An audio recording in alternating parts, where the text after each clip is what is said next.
अस्सलामुअलैकुम नाज़रीन, मैं मोहम्मद असलम हुसैन सियासत की ख़बरों में आप सबका इस्तकबाल करता हूँ।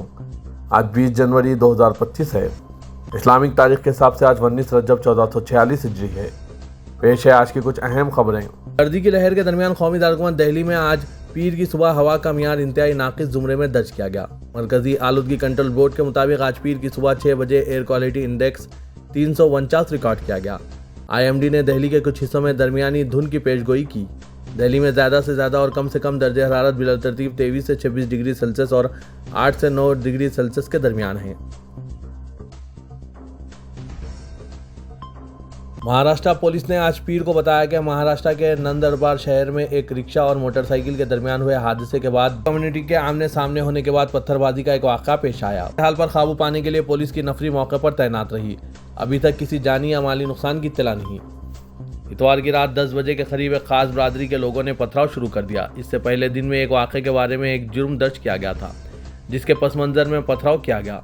मौके पर तैनात पुलिस दस्तों ने हालात को कंट्रोल किया, क्योंकि जिसके नतीजे में दीगर इलाकों में कोई जानी नुकसान नहीं हो। हमने चंद मुश्तबा अफराद की शिनाख्त की है। इंस्पेक्टर दत्त ने यह बात कही।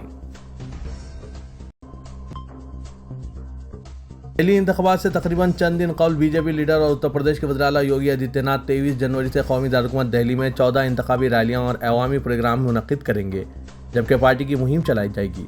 दिल्ली बीजेपी के एक आला ज़राए के मुताबिक उत्तर प्रदेश के वज़ीर आला योगी आदित्यनाथ बीजेपी के लिए दिल्ली में इंतखाबी मुहिम चलाने में अहम किरदार अदा करेंगे। उत्तर प्रदेश के CM के तौर पर दिल्ली में इनकी मौजूदगी इन वोटरों को मुतासिर करेगी जिनका ताल्लुक उत्तर प्रदेश से है। योगी आदित्यनाथ 14 रैलियाँ करेंगे और अवाम प्रोग्राम 23 जनवरी से शुरू होंगे। वज़ीर-ए-आज़म नरेंद्र मोदी दिल्ली असेंबली इंतखाबात से पहले पार्टी की मुहिम के एक हिस्से के तौर पर नमो एप्लीकेशन के जरिए कौमी दारकूमत में भारतीय जनता पार्टी के बूथ सतह के कारकुनों के साथ मशगूल होंगे।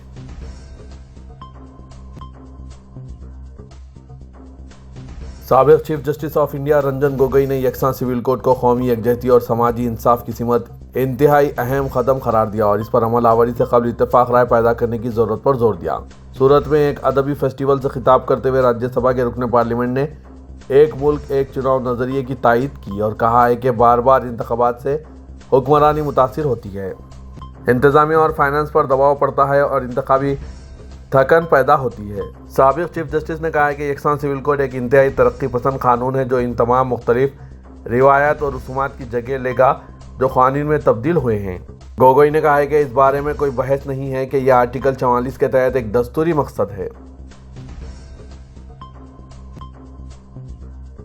RSS सरबराह मोहन भगवत ने कहा है कि हिंदुस्तान की ताकत एकता की सच्चाई में है। RSS की एक मीटिंग से खिताब करते हुए उन्होंने कहा है कि हिंदू तर्ज ज़िंदगी तमाम मसाइल का हल पेश करता है और दुनिया में अमन का बास है। भगवत ने कहा कि RSS हिंदू समाज को मुत्तहिद कर रहा है और धर्म के तहफ़्फ़ुज़ के ज़रिए दुनिया को बामकसद हल पेश कर रहा है। उन्होंने कहा कि तब्दीलियाँ महज अवतारों की आमद से ही नहीं होती। उन्होंने कहा कि ऊपर वाला भी इन लोगों की मदद नहीं करता जो अपनी मदद आप नहीं करते।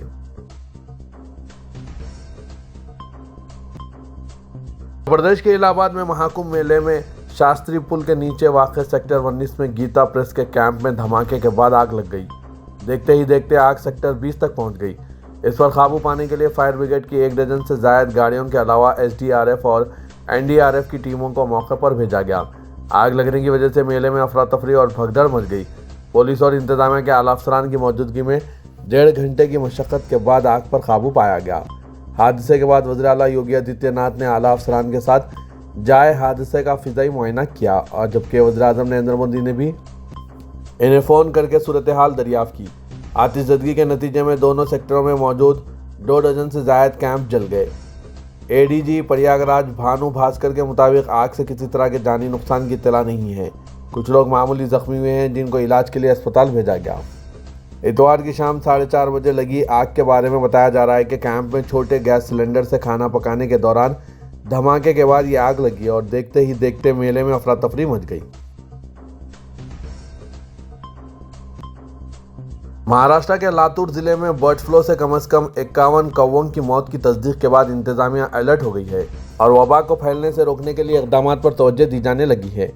मवेशी पालन महकमे के deputy commissioner doctor Shridhar Shinde ने बताया कि भोपाल वेटरनरी लैब से आ रही रिपोर्ट में तस्दीक हुई है कि उदगीर में कौवों की मौत F5N1 इन्फ्लुएंजा हुई है। उन्होंने बताया कि 13 जनवरी से अफसरान को शहर के गार्डन्स और मुख्तलिफ इलाकों में मरे हुए कौवे मिलने की शिकायतें मौसूल हो रही थी, जिसके बाद जांच करवाई गई। उत्तर प्रदेश के संभल में शाही जामा मस्जिद के सर्वे की वजह से फूट पड़े तशद्दुद के मामले में पुलिस ने मजीद 10 अफराद को गिरफ्तार कर लिया, जिसके बाद इस मामले में हिरासत में लिए गए अफराद की तादाद 70 हो गई। अब तक इनमें से किसी की भी जमानत पर रिहाई मुमकिन नहीं हो सकी है। इतवार को जिन लोगों को गिरफ्तार किया गया वो तहजीब, अजहर अली, असद दानिश, शोएब आलम, मोहम्मद दानिश, शान आलम, बाकर और अफरोज हैं। पुलिस ने तशद्दुद के वक्त के सीसीटीवी फुटेज और सोशल मीडिया पर वायरल होने वाली तस्वीर में नजर आने की आदाश में गिरफ्तार किया गया है। वज़ीर-ए-आज़म नरेंद्र मोदी ने आइन बनाने वालों के ख्वाबों के मुताबिक हिंदुस्तान की तामीर करने पर जोर देते हुए कहा है कि इसके लिए हमें मुश्तरका फलाह व बहबूद, सकाफती तहफ़्फ़ुज़ और मसावत के इक़दार के साथ आगे बढ़ना होगा। रेडियो पर अपने माहाना रेडियो प्रोग्राम मन की बात के 118वें में कौम से खिताब करते हुए मोदी ने कहा कि इस बार यौम जमहूरिया बहुत ख़ास है।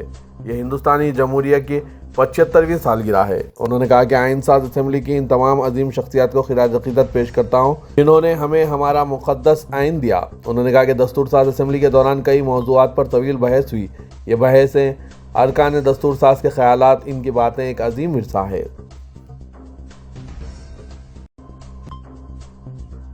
यौम जमहूरिया के पेश नज़र जम्मू कश्मीर के कई इलाकों में सिक्योरिटी फोर्सेस ने राहगीरों, मोटरसाइकिल सवारों की तलाशी ली, जिस दौरान इनकी शिनाख्ती कार्ड बारीक बीनी से चेक किए जा रहे थे। जम्मू में मौलाना आज़ाद स्टेडियम को सिक्योरिटी फोर्सेस ने पूरी तरह से सील कर दिया। ज़राए ने बताया कि जनूबी, शुमाली और वसती कश्मीर के कई इलाकों में नाका चेकिंग के दौरान मुसाफिरों, राहगीरों और स्कूटी सवारों की बारीक बीनी से तलाशी ली जा रही है। फोर्सेस ने अहम शाहराहों और चौराहों पर नाके लगाए हैं, जहां पर किसी भी गाड़ी को बगैर तलाशी के आगे जाने की इजाज़त नहीं दी जा रही है। जनूबी कश्मीर में कई मुकामात पर आर्जी चेक पॉइंट कायम किए गए हैं। दहशतगर्दाना वारदात को टालने के लिए फोर्सेस अलर्ट है। यौम जमहूरिया के पेश नज़र जम्मू कश्मीर में सख्त सिक्योरिटी इंतजाम किए गए हैं। उत्तर प्रदेश के बरेली में एक टीन शेड वाले मकान में नमाज जुमा अदा करने पर पुलिस ने 4 अफराद को गिरफ्तार कर लिया, जबकि 7 अफराद के खिलाफ FIR दर्ज की गई है। नमाज का वीडियो वायरल होने के बाद पुलिस ने कार्रवाई की। गिरफ्तारी के बाद इहाते को सील कर दिया गया। ज़राए के मुताबिक हिंदू तंजीमों ने ड्रोन इस्तेमाल करते हुए नमाजियों का वीडियो बनाया था और वायरल कर दिया।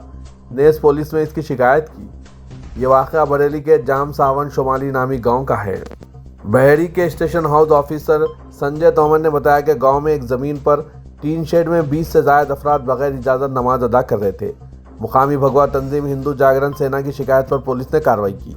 पुलिस ज़राए के मुताबिक इलाके में त्योहारों के पेश नज़र हुक्म इम्तना नाफिज है, जिसकी खिलाफ वर्जी पर यह कार्रवाई की गई है।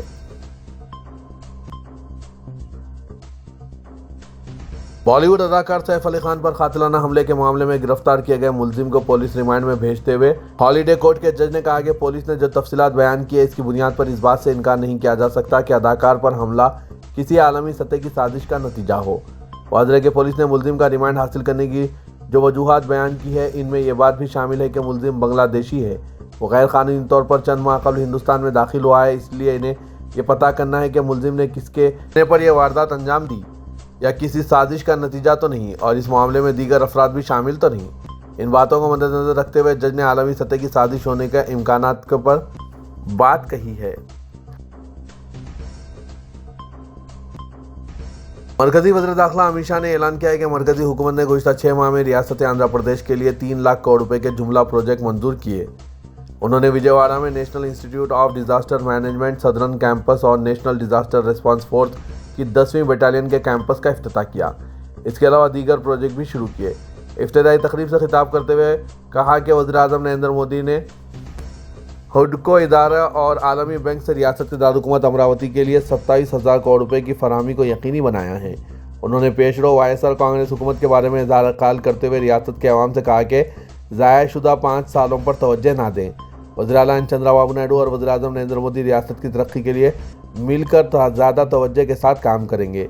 उन्होंने कहा कि वो इस बात को यकीनी बनाना चाहते हैं कि मरकज़ की मोदी हुकूमत चट्टान की तरह चंद्रबाबू नायडू हुकूमत के साथ खड़ी है।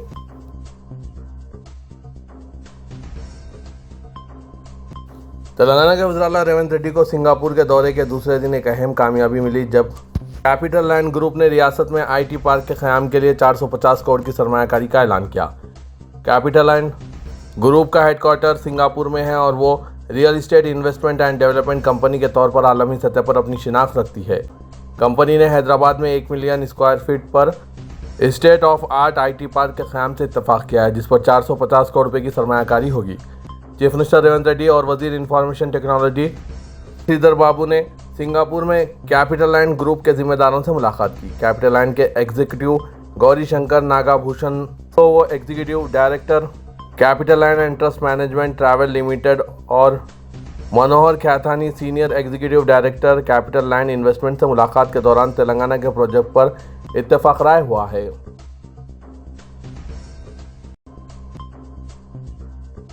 तेलंगाना के वज़ीर-ए-आला रेवंत रेड्डी सिंगापुर के 2 रोज़ा दौरे के बाद डॉस रवाना हो गए, जहां वर्ल्ड इकोनॉमिक फोरम के सालाना इजलास में शिरकत करेंगे। वज़ीर-ए-आला के हमरा वज़ीर इंफॉर्मेशन टेक्नोलॉजी D श्रीधर बाबू आला ओहदेदार मौजूद हैं। मिनिस्टर की ज़ेर क़यादत वफ़द को तेलंगाना राइजिंग वफ़द का नाम दिया गया। सिंगापुर में 2 रोज़ा दौरे के मौके पर चीफ मिनिस्टर की मुलाकात कई बैनुल-अक़वामी सनअतकारों और सिंगापुर बिजनेस फेडरेशन के अरकान से हुई। तेलंगाना में सरमायाकारी और नए प्रोजेक्ट के क़याम के सिलसिले में वज़ीर-ए-आला ने हुकूमत की पॉलिसी और साजगार माहौल से वाकिफ़ कराया। तेलंगाना पुलिस ने शहरियों को इंतबाह जारी किया कि वो ऑनलाइन जानने वालों के साथ अपनी तफसीलात शेयर ना करें और साथ ही मशवरा दिया कि वो अपने साथियों के साथ कोई पैगामात को शेयर ना करें और सोशल मीडिया पर आने वाले पैगामात का जवाब ना दें और फ्रेंड रिक्वेस्ट को कबूल ना करें। साइबर धोखा पेशा अफराद अक्सर फ्रेंड रिक्वेस्ट भेजकर आपकी तमाम मालूमात हासिल करके आपकी तस्वीर और वीडियोज़ के साथ छेड़छाड़ करके आपको ब्लैकमेल कर सकते हैं। सोशल मीडिया पर भेजी गई किसी भी लिंक को ना खोलें जिससे आपकी तमाम तफसीलात साइबर जराइम पेशा अफराद हासिल करते हुए आपके अकाउंट से रकम हासिल कर सकते हैं या किसी दूसरे तरीके से आपको ब्लैकमेल किया जा सकता है। पुलिस शहरियों से अपील की है कि वो अपने ऑनलाइन दोस्तों के साथ कोई भी तफसील, फ़ोटोज़, वीडियोज़ और दीगर चीज़ें शेयर ना करें जिससे इनको भारी नुकसान उठाना पड़ सकता है। हैदराबाद पुलिस कमिश्नरेट हुदूद के तहत लॉ एंड ऑर्डर और दीगर महकमों की कारकर्दगी को मजीद बेहतर बनाने के लिए सिटी कमिश्नर पुलिस CV आनंद ने CAR हेडक्वार्टर्स में काम करने वाले 573 AR कांस्टेबल जिसमें 223 ख़वातीन और 350 मर्द को हैदराबाद सिटी में 284, महकमा ट्रैफिक में 225, स्पेशल ब्रांच में 25, टास्क फोर्स में 25, HNU में 8 और साइबर क्राइम्स में 6 कांस्टेबल को तकर्रुर किया। ICCC बिल्डिंग ऑडिटोरियम में 573 CAR कांस्टेबल के साथ एक सेशन मुनक़िद किया। तरबियत के बाद 450 सिविल कांस्टेबल, 873 CAR कांस्टेबल ने ड्यूटी के लिए रिपोर्ट किया। 200 कांस्टेबलों की इजाफी 10 प्लाटून और मजीद 100 कांस्टेबल्स को बतौर ड्राइवर अलॉट किया। बाकी 573 को थानों में ट्रैफिक और दीगर विंग्स में मुंसलिक किया गया। पुलिस CV आनंद ने अपनी मुखातिबत में कहा है कि आपको सभी के साथ मिलकर काम करना चाहिए, खासकर अवाम के साथ बेहतर रवैया अख्तियार करते हुए इनके मसाइल को हल करने की पूरी कोशिश करनी चाहिए। हमारी इस कोशिश से हमें यकीन है कि शहर में अमन व अमान की बरकरारी में काफ़ी राहत मिलेगी। हैदराबाद मेट्रो रेल लिमिटेड शहर के शुमाली हिस्से की राहदारी के लिए तफसीली प्रोजेक्ट रिपोर्ट की सिमत पेशकदमी कर रहा है। मार्च के आखिर तक तफसीली प्रोजेक्ट रिपोर्ट की तैयारी का निशाना है। 2 रूट्स पर फील्ड स्टडी का काम जारी है। टेक्निकी पहलुओं और चैलेंजेस पर तवज्जो मरकूज़ की जाएगी। मेट्रो रेल की खुसूसियात में डबल डेकर कॉरिडोर भी शामिल हैं। रोड और मेट्रो की सहूलतों की गुंजाइश वाले एलिवेटेड सुतून इस मकसद के लिए डिज़ाइन किए जाएंगे। इससे मसारिफ में कमी होगी और अर्बन कनेक्टिविटी में बेहतरी पैदा की जाएगी। दोनों रूट्स में एलिवेटेड डबल डेकर डिज़ाइन होंगे ताकि ज़्यादा से ज़्यादा गुंजाइश हो और कम से कम तामीरी मसारिफ आयद हो। टेक्निकी और तामीरी पहलुओं बशमूल सुतून की ऊंचाई और स्टेशन की मनसूबाबंदी के लिए HMARL और हमदा के साथ इश्तराक किया जाएगा। पैराडाइज ता मेरचल 23 किलोमीटर मेट्रो रूट में 5 किलोमीटर डबल डेकर और 17 किलोमीटर एलिवेटेड सेक्शन शामिल हैं। रचाकुंडा पुलिस कमिश्नर सुधीर बाबू ने कहा है कि बैंक डकैतियों और चोरों को CCTV कैमरों और दीगर मॉडर्न टेक्नोलॉजी की मदद से रोका जा सकता है। रायप्रती, बिदर और मैंगलोर में बैंक डकैतियों के हालिया वाक़यात के पेश नज़र उन्होंने रचाकुंडा कमिश्नरेट हुदूद में तमाम बैंक्स के आला अहदेदारों और दीगर स्टाफ के साथ एक कोऑर्डिनेशन मीटिंग ट्रेड मीट में रचाकुंडा कमिश्नरेट ऑफिस में मुनक़िद की, जो सिक्योरिटी इंतजाम से मुतालिक थी, जिसमें कहा गया है कि CCTV कैमरों से बैंक डकैतियों चोरियों का तदारुक हो सकता है। साउथ ईस्ट टास्क फोर्स और चादरघाट पुलिस ने मुश्तरका कार्रवाई करते हुए बैन रियासती टोली के एक रुकन को गिरफ्तार कर लिया और इसके कब्जे से 62 किलो गांजा और एक सेलफोन जब्त कर लिया। जिसकी कुल मालियत 5,50,000 रुपये बताई जाती है। साउथ ईस्ट जोन के deputy commissioner police Patel Kantilal Subhash ने एक प्रेस कॉन्फ्रेंस में बताया कि मध्य प्रदेश का 35 साला राजू जट कल रात नलगुंडा चौराहे के करीब 62 किलो गांजे के साथ गिरफ्तार कर लिया गया। मुलजिम ने उड़ीसा से एक शख्स सुभाष से गांजा हासिल किया और महाराष्ट्र में पुरुषोत्तम को 62 किलो गांजा हवाले करने जा रहा था। मुलजिम के खिलाफ आंध्र प्रदेश में भी मुकदमा दर्ज है।